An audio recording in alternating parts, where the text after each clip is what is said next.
Sejam bem-vindos ao nosso BiomaCast.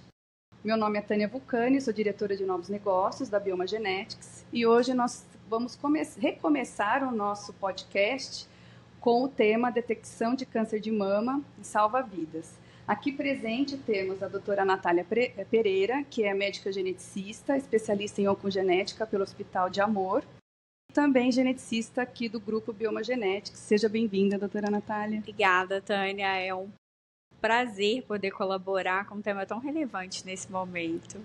Sim, com certeza. Aqui conosco também estamos com a Clarísia Ramos, que é presidente da UNACAM, que é a União em Apoio do Combate ao Câncer de Mama.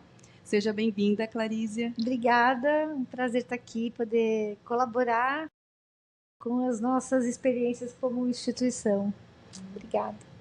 Sim, nós estamos com esse podcast hoje para homenagear o Outubro Rosa. Então, só para começar o nosso podcast, eu gostaria de trazer uma informação que foi publicado recentemente pelo INCA, em que no triênio de 2023, 2024 e 2025, nós teremos quase 74 mil casos novos de câncer de mama no Brasil. E hoje o câncer de mama já se tornou a principal causa de morte entre as mulheres. Então, para começar o nosso podcast, eu gostaria de perguntar para as nossas convidadas aqui qual a importância do diagnóstico precoce do câncer de mama. Dado bem preocupante, né, Tânia? Sim. O que nós podemos fazer para auxiliar nesse momento? O primeiro ponto, eu acho que é o autoconhecimento, né? E todos os guidelines atuais vêm trazendo, né, essa nova nomenclatura, que antes era o autoexame das mamas e hoje vem o autoconhecimento das mamas, né?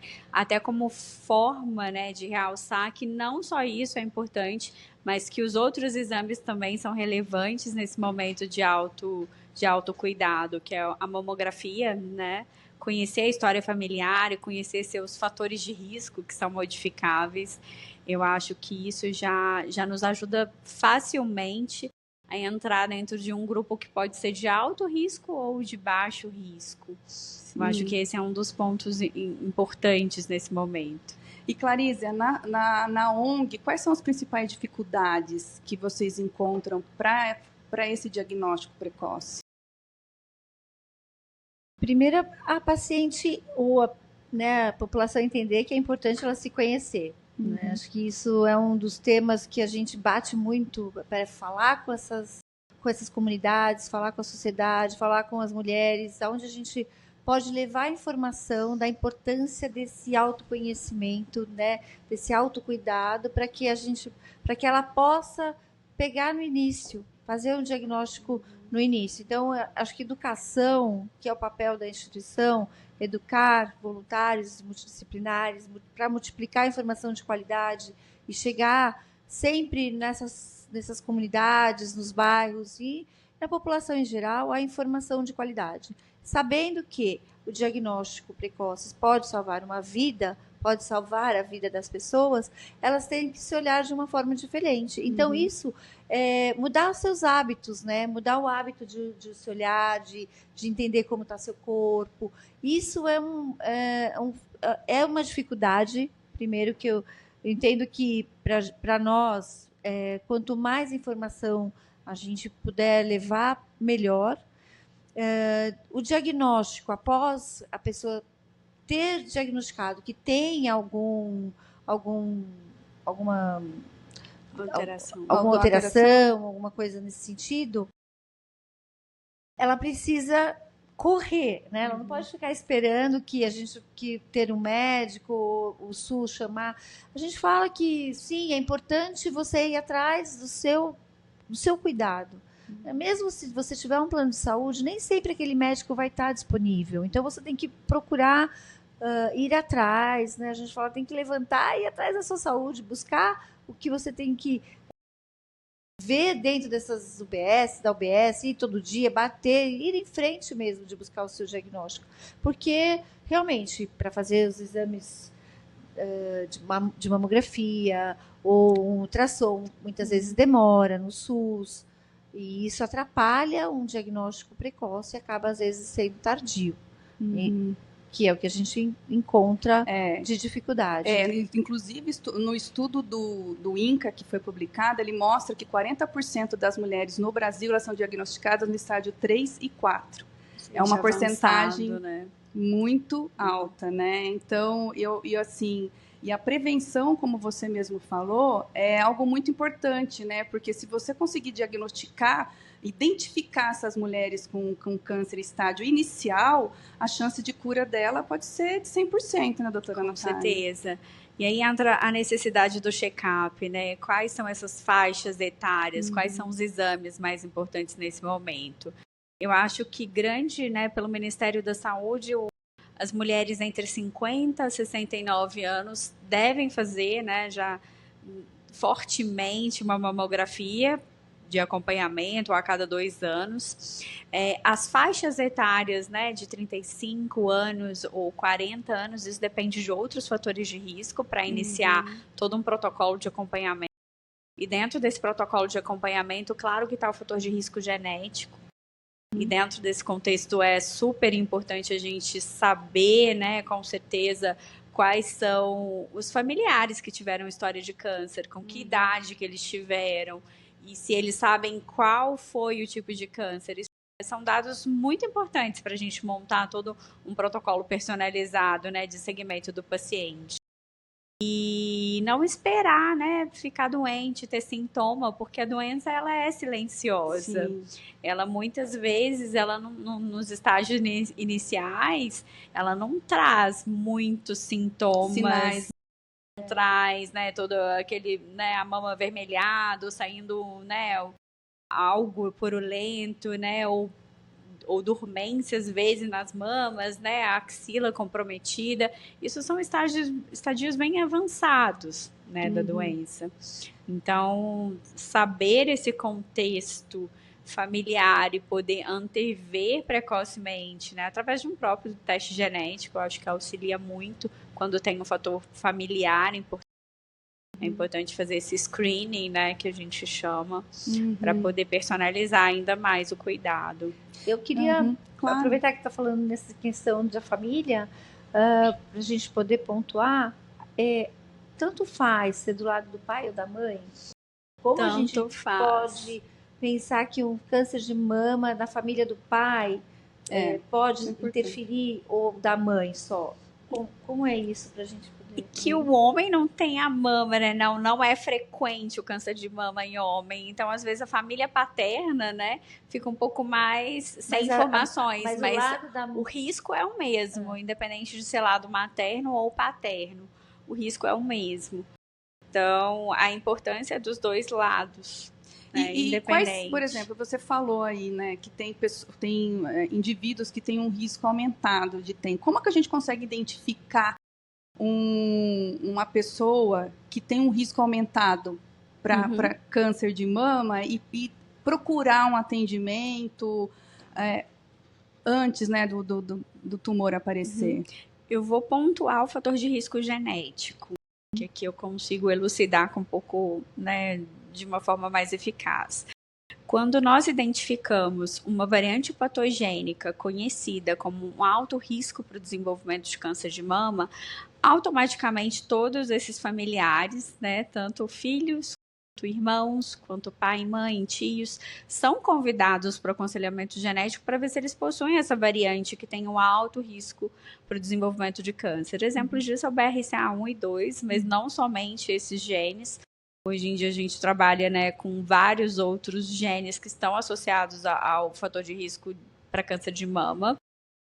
E não só isso, né? Então, conhecimento, né? Se algum familiar já fez um teste genético, se existe uma agregação familiar de câncer, né? Às vezes não fizeram nenhum teste, vários não membros sabem, da família do mesmo lado. Com justamente, tipo mas tem 3 gerações aí que tem alguém com câncer de, né? Não só de mama, mas outros tumores, câncer de colo retal, câncer de próstata, câncer de pâncreas, câncer de ovário, né? Que também é pouco divulgado, pouco divulgado, mas é muito relevante quando a gente considera câncer de mama também, porque a gente pensa na síndrome, né? Mama e ovário hereditário. Então, eu acho que esses são os fatores mais importantes. E hoje em dia a gente vê cada vez mais pacientes jovens, né, com câncer, né? Você vê isso lá na ONG? A gente tem alguns casos bem com 23, 27. Chegamos até a receber uma notícia de 16 anos. Nossa! Então, a gente vê sim que tem uma tendência, talvez pelo estilo de vida, que a gente não, né, não só pelo impacto do estilo de vida, mas também do ambiente que a pessoa vive, né? Acho que a poluição é um fator que atrapalha muito essa questão. E eu vejo que a gente tenta ajudar, mas às vezes é mais agressivo a paciente mais nova. Não sei se a doutora tem Geralmente tem um perfil de agressividade bem mais importante do que as outras faixas etárias. E a gente considera ainda mais o fator genético associado nesse grupo de mulheres, né, entre 20 a 40 anos. Então, assim, automaticamente todas as mulheres com câncer de mama abaixo dos 50 anos estão convidadas a realizar um teste genético, né? Só porque ela pode ter um risco hereditário de ter a doença, seria isso? Justamente, a gente tem esse perfil também associado aos tumores triplo negativos, que tem um componente de agressividade também maior, né? Uma dificuldade de tratamento aí que pode ser, né, um desafio muito grande, muito importante. Então, a detecção precoce é super importante, né? Quando a gente pensa nos fatores de risco que a gente consegue mudar ou consegue, pelo menos, antecipar, né, e melhorar o cuidado médico, é super bem-vindo. Então, assim, para quem está nos assistindo a entender, então hoje uma paciente que gera uma atenção, que deveria gerar uma atenção especial para o médico, seriam aquelas pacientes que tiveram câncer abaixo de 50 anos, né? Justamente. Pacientes com câncer e que têm na família vários tipos de câncer associados, né? Como você mesmo relatou, câncer de próstata, até em homens, mama, ovário, melanoma e pâncreas, né? No mesmo lado da família. E eu acredito que também aquelas pacientes que tiveram mais de um câncer primário, né? Tumor, justamente. Bilaterais, né? Ou às vezes iniciaram com um tumor aí por volta dos 60 anos e depois apareceu um outro novo câncer por volta de 70 anos. Então também está convidada, né? Faz parte desse alto risco para o fator genético. Homens com história de câncer de mama. Que é muito raro, das mulheres, né? Mas apesar de menos provável, mas ainda assim existe homens, e quando existe esses homens, sempre nós precisamos lembrar do fator genético associado. Eu acho que o grupo de judeu-askenazi, né, é um grupo que tem algumas mutações, algumas variantes que aumentam esse risco para o desenvolvimento de câncer de mama e ovário.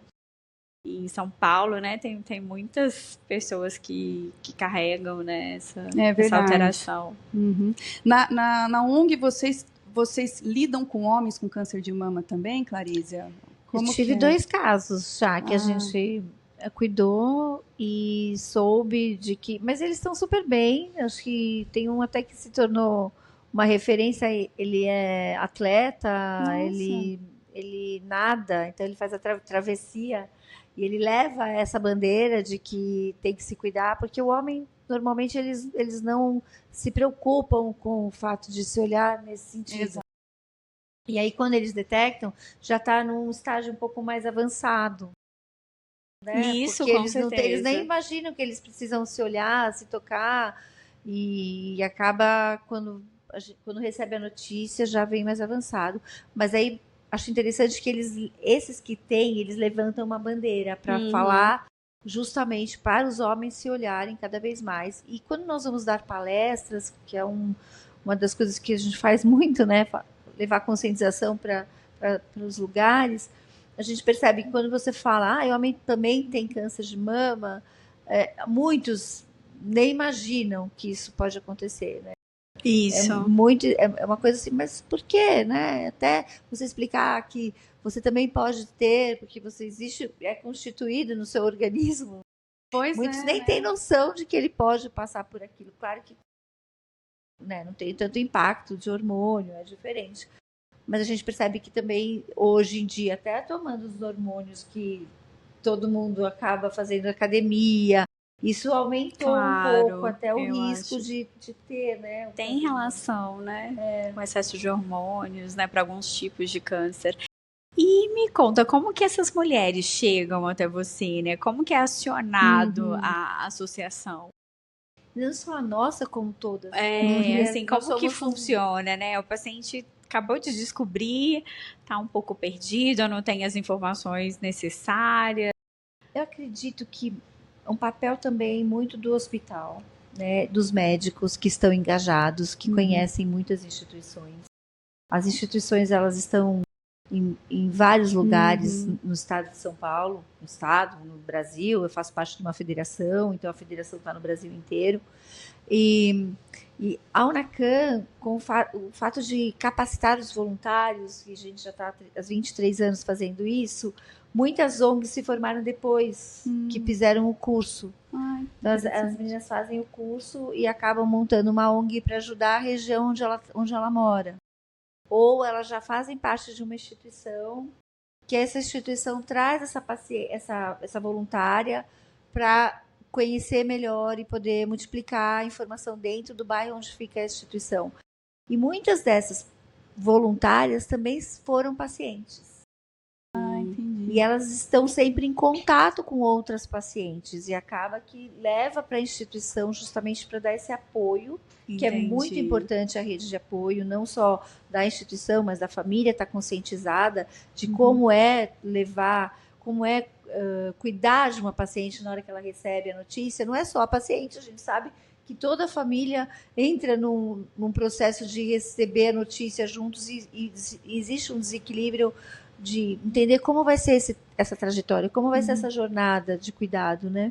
Então, a gente hoje, a UNACAM, ela recebe a paciente através da terapia familiar. Nossa. Assim que ela tem a notícia, ela é acolhida por uma terapeuta familiar que vai acompanhar todo o projeto, a trajetória dessa família por um tempo, até todo mundo estar consciente de como é cuidar desse projeto, né, novo de olhar para a paciente e essa paciente olhar para ela também.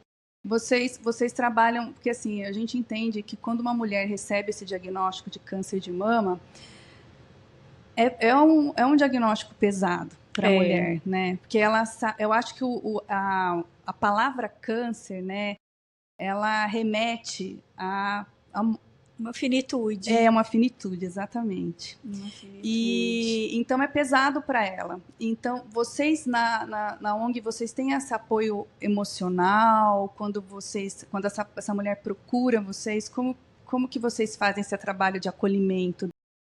Então, não só a UNACAM, como todas. Sim. Eu falo sempre de todas, porque como nós conhecemos todas as instituições, eu sempre busco fazer com que essa paciente, quando ela liga para nós, eu pergunto, onde você mora? Porque eu acho importante ela ter alguém perto da casa dela. Né? A gente não vai deslocar uma pessoa de Itaquera, ou de São Caetano, ou de Santo André, ou de Interlagos, ou mesmo de Campinas. A gente busca alguém que está perto da casa dela, para que ela possa ter até esse cuidado mais próximo. Acessibilidade, né? Isso é super importante. A gente fala muito por telefone. Nós temos duas voluntárias que são assim muito pontuais de orientação. Então a gente orienta por onde passar. Nós fazemos o reiki à distância para a paciente quando está fazendo a quimioterapia. Então a gente tem algumas atividades que nós ajudamos essa paciente enquanto ela recebe a notícia. Tá? Tem a psicóloga, tem a terapia familiar, tem o reiki à distância, tem essa voluntária que sempre está dando apoio, perguntando. A gente sempre pergunta como é que você está, mesmo que não tenha essa roda de conversa semanal, né? A gente dá o apoio. Acompanha muitas vezes a ida ao médico quando precisa. A gente acaba sendo mesmo um navegador de paciente dentro da instituição, porque não só, eu vejo que não é só, isso é de praxe agora, sabe? Acho que todas as instituições sempre foram navegadoras, né? Sempre foram, mas agora vem o nome, né? Com a política de prevenção ao câncer, ainda mais frisando isso, que é importante ter um navegador, então o nome acabou sendo mais relevante nesse momento, mas sempre foram navegadoras, sempre foram atrás dos direitos dessas pacientes, acompanhar dentro de um SUS, brigar por elas, e assim, o médico, como eu estava falando muitas vezes, não tem preparo, porque nem todos são mastologistas. Exato. Um clínico geral muitas vezes não sabe o que fazer, ele vai indicar, e nem é indicação já é indicação para ir para um hospital, ele ainda quer que ela retroceda, vá para uma mamografia quando ela está com o peito aberto. Não tem sentido você obedecer um protocolo, nessa hora você tem que correr com a paciente. Né? E aí a paciente precisa de ajuda, porque ela acha que tem que fazer aquilo, e a gente fala que não, vamos atrás de outras, ou uma biópsia que demora muitas vezes, uma mamografia que demora, então nós temos o projeto de doação de exames. Sim, isso é fundamental quando a gente fala de detecção precoce, pois né?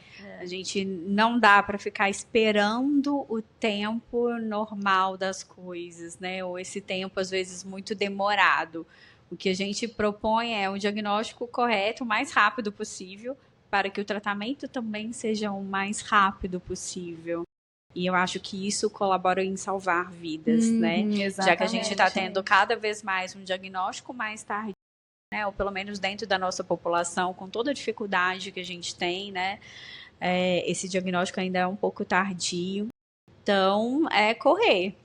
Então, e esse dado do INCA, quando eu falo de 40% no estádio 3 e 4, eu estou falando no Brasil do modo geral. Né? Então, se você for separar por regiões, eu acredito que tem regiões que deve ser até muito mais do que isso, né? Por conta da dificuldade mesmo. De acesso. De informação, de acesso, de você saber ter esse autocuidado, né? Porque a mulher precisa entender um pouco do corpo dela, né?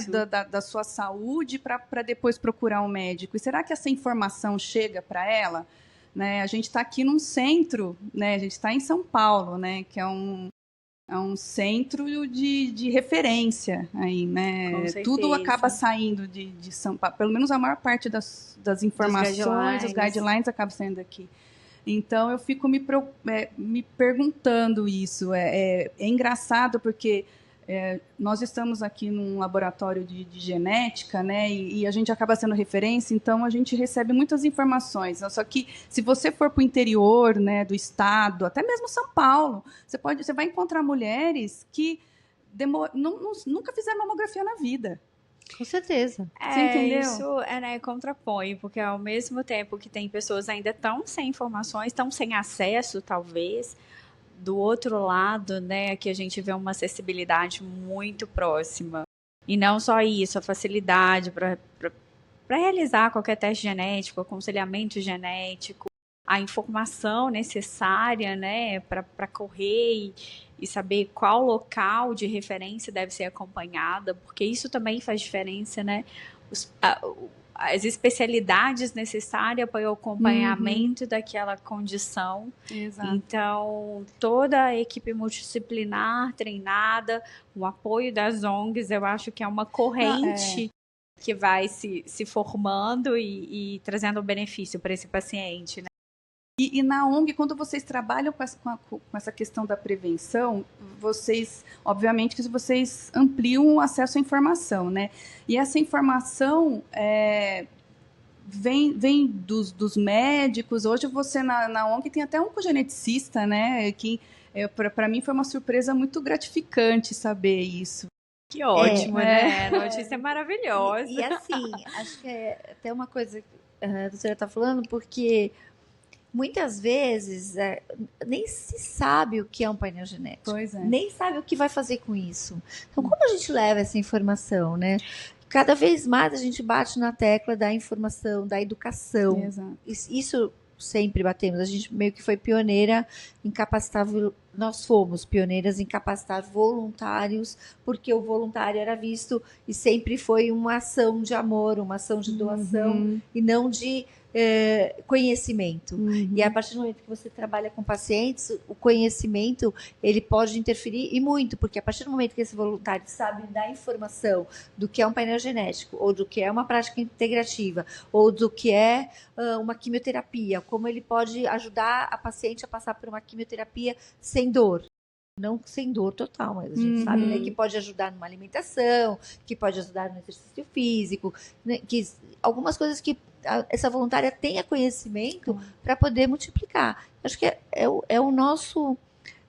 a nossa missão é essa, é multiplicar a informação, é levar a informação para multiplicar. Então, cada vez mais que a gente puder levar, e essa informação vem de quem? Das sociedades brasileiras que fazem parte da nossa instituição, que dão o curso, que dão aula, que estão sempre prontos para levar um workshop, ou o nosso curso ele acontece desde 2001. É um curso de saúde mamária, ele tinha 78 horas, né? Não era um curso pequeno, assim, de 3 dias. E hoje a gente tem um curso de 10 meses, onde abrange todas essas questões da saúde mamária, práticas integrativas, políticas públicas, falar de comunicação com o paciente, que é super importante, gerenciar a gestão do paciente dentro de um processo, nessa jornada, que aí se forma o navegador. Então, e é um presente, porque quando a ONG foi fundada, ela foi fundada dentro do HC com o Dr. Pinotti. Então, o Dr. Pinotti, né, foi minha mãe que fundou a instituição em 2001. Então, ela assistia todos os estudos de caso, alguns acham até que ela era médica ou enfermeira, mas ela sempre foi muito dedicada a conhecer o fator câncer, né, porque minha avó faleceu quando ela era pequena. E isso... O doutor Pinotti trouxe a questão da educação e da prevenção, que ele falava muito sobre isso, muito sobre a questão de prevenção, né? De prevenção não, de diagnóstico precoce no sentido o diagnóstico precoce ele é fundamental. O que a gente vem trazendo aqui é qual a maneira, né, de realizar esse diagnóstico precoce, como que a gente pode otimizar todos esses recursos atuais, esses avanços que nós temos, né, com a tecnologia. Atualmente, agora a inteligência artificial também, né, cada vez acoplada nessas maneiras de fazer diagnóstico, né, seja com a mamografia, acurácia de imagem. Então, eu acho que tem muitos benefícios atuais dentro desse campo.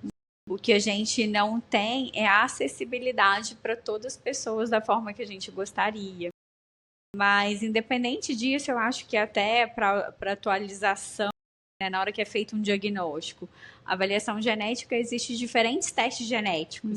Existe o teste que é feito no tumor, que ajuda a selecionar ali os tratamentos, né, de uma forma mais rápida.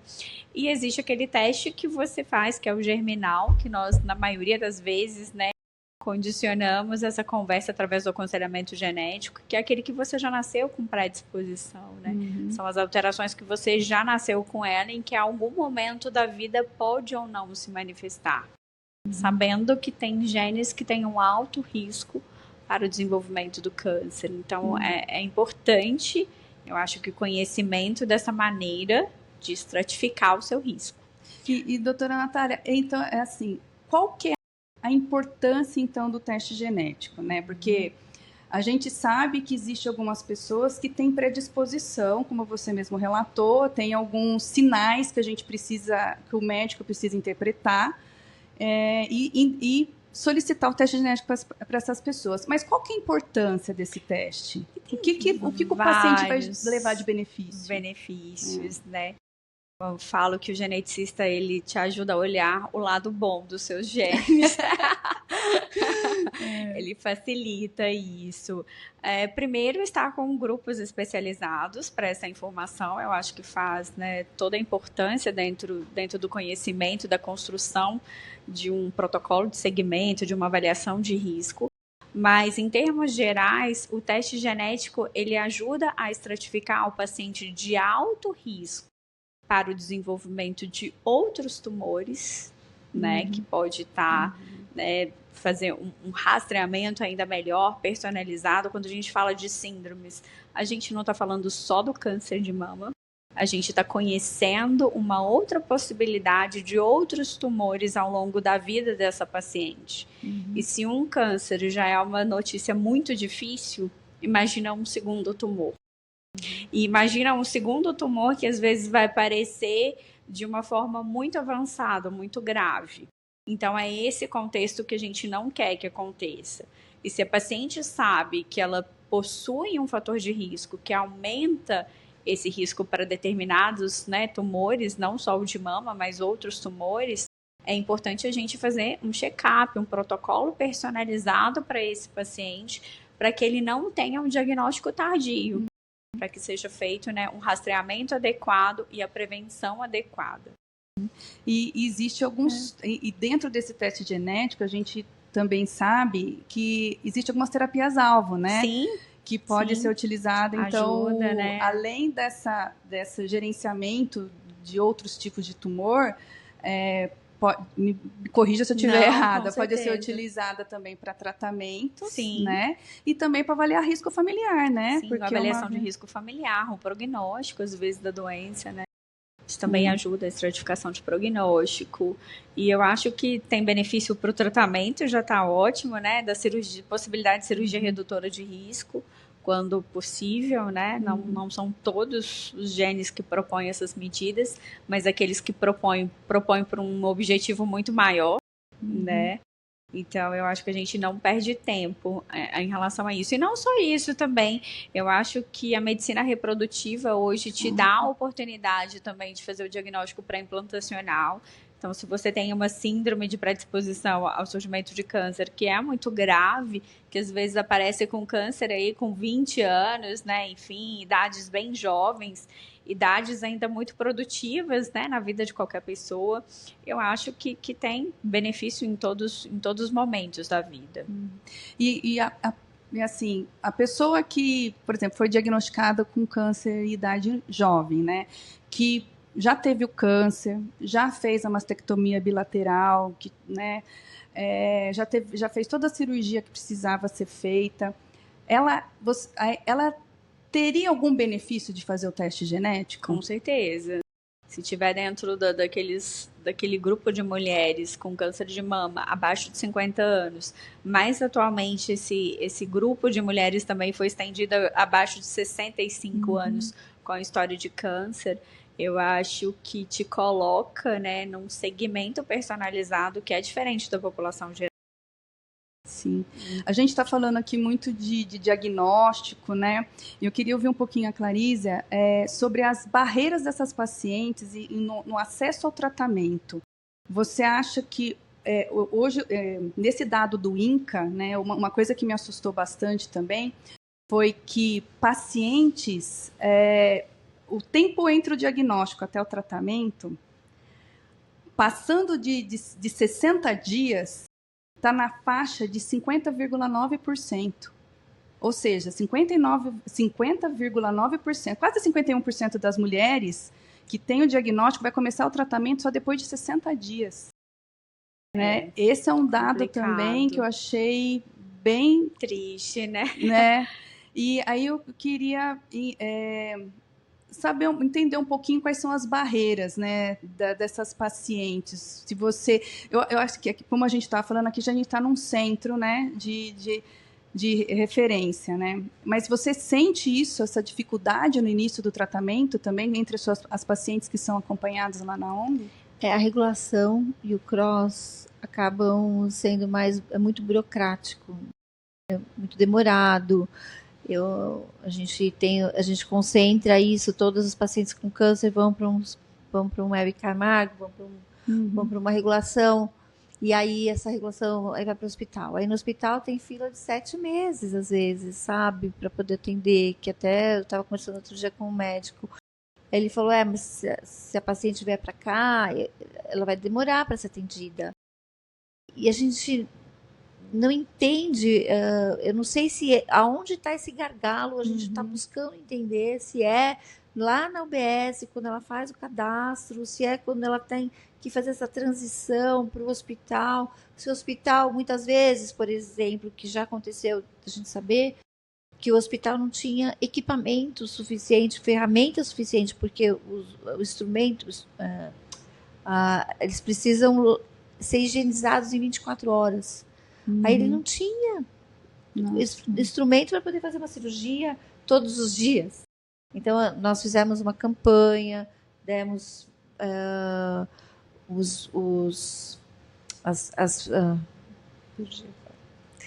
nós demos os equipamentos para eles poderem fazer. acho que a gente comprou 3 kits para poder fazer cirurgia. Então, assim, a gente tenta ajudar, mas nós precisamos efetivamente entender o que a parte da regulação. Aí você vem com, vamos judicializar? Não adianta judicializar um paciente, não adianta, porque afeta todo o resto, né? Não adianta. Tem as leis dos 30 dias, tem a lei dos 60 dias, tem a lei dos 180 dias, então, existem várias leis e as leis não são cumpridas. E aí, com essa nova lei que a gente acabou de receber aí de dezembro, que foi aprovada, para fazer a política pública, as políticas de prevenção à saúde, da prevenção do câncer, o que nós fizemos como movimento de ONGs, né? Nós fomos bater na porta do legislativo. Gente, agora mesmo, para poder essa campanha de vereadores e políticos e prefeitos, nós, as instituições, fomos cada estado foi atrás do seu, cada cidade foi atrás da sua, pedir para assinar que vai olhar para o paciente com câncer com outro, um compromisso com o paciente com câncer. Então, a gente está atrás dessa questão do legislativo nos ajudar a fazer funcionar. Né? E o dinheiro que precisa para poder também fazer com que a fila ande. Exatamente. É muito difícil. E você falou da legislação, né? Existem leis até para fazer teste genético pelo SUS. Então, por exemplo, o estado de Goiás, né? Minas, Rio de Janeiro, Amazonas, e são 5 no todo. Então, tem leis que, acho que somente Goiás, que eu fiquei hoje, Goiás está fazendo. O doutor Rufo fez um trabalho maravilhoso. Porque eles estão até acelerando. No Rio Claro também, o doutor Butros ele não tem fila para câncer de mama, ele acelera muito rápido, porque a cidade é pequena. Então, quando você tem um trabalho que é toda a sociedade também, a sociedade médica se junta com a sociedade civil, você consegue ter um resultado mais forte, porque você tem, ou até os próprios pacientes, quando você faz uma audiência pública, muitas vezes, para lutar por esses pacientes, eles também precisam estar conscientes de que eles têm que estar presentes para contar as dificuldades que eles estão passando, para poder exigir que aquele político, aquele legislativo vá atrás dos direitos desse paciente. É o que a gente percebe, de que as leis sejam cumpridas, e para isso precisa andar. Precisamos ir atrás de mais pessoas conscientes e que lutem por esses pacientes. Isso é verdade. Bom, meninas, a gente está chegando ao final do nosso podcast e eu gostaria de que vocês falassem as considerações finais aí, considerando aí o tema do episódio de hoje, que é detecção precoce. Então, vou começar com a doutora Natália. O que você deixaria de considerações finais? Eu sempre recomendo, né, o aconselhamento genético com a avaliação de um teste genético para aqueles pacientes que possuem história familiar com câncer, né, não só de mama, mas alguma agregação familiar de câncer. Eu acho que existe um benefício não só na detecção, como às vezes na prevenção literal, né, evitar que esse tumor se instale, né, muitas vezes a gente consegue com algumas recomendações super eficazes. E, enfim, o autoconhecimento, né? Eu acho que é tudo nesse momento. Clarícia? A gente tem uma frase que a minha mãe deixou para todas nós aí, para muitos médicos que hoje levam, e até o meu padre lá do bairro, hoje ele fala na missa. Quem procura acha e quem acha cura. E claro que quem acha cuida e cura, quem acha, né, tem que achar, a gente não tem que ter medo de procurar. Então, o que eu aconselho para vocês que estão assistindo e que estão nos ouvindo, realmente procurem, não deixa passar, veja. Eu acho que o teste genético hoje está vindo aí para isso, para poder fazer com que você tenha uma visão do seu corpo como um todo, procurar se tem alguma coisa que você pode melhorar e achar no diagnóstico precoce. Então, quem procura acha mesmo, e quem acha cura. Perfeito. Meninas, queria agradecer muito a presença das duas aqui. por ter aceito o nosso convite. Eu acho que hoje a gente conseguiu passar muita informação aí para os nossos ouvintes, para os nossos seguidores. Então, agradeço muito a presença mais uma vez e também agradeço a todos vocês que ficaram conosco até agora e espero que tenham gostado e aproveitem, né, toda a informação que foi passada aqui. Nos sigam também no nosso Instagram, o site da Bioma Genetics também, é www.biomagenetics.com.br, e lá tem mais informações do nosso laboratório também. Até mais.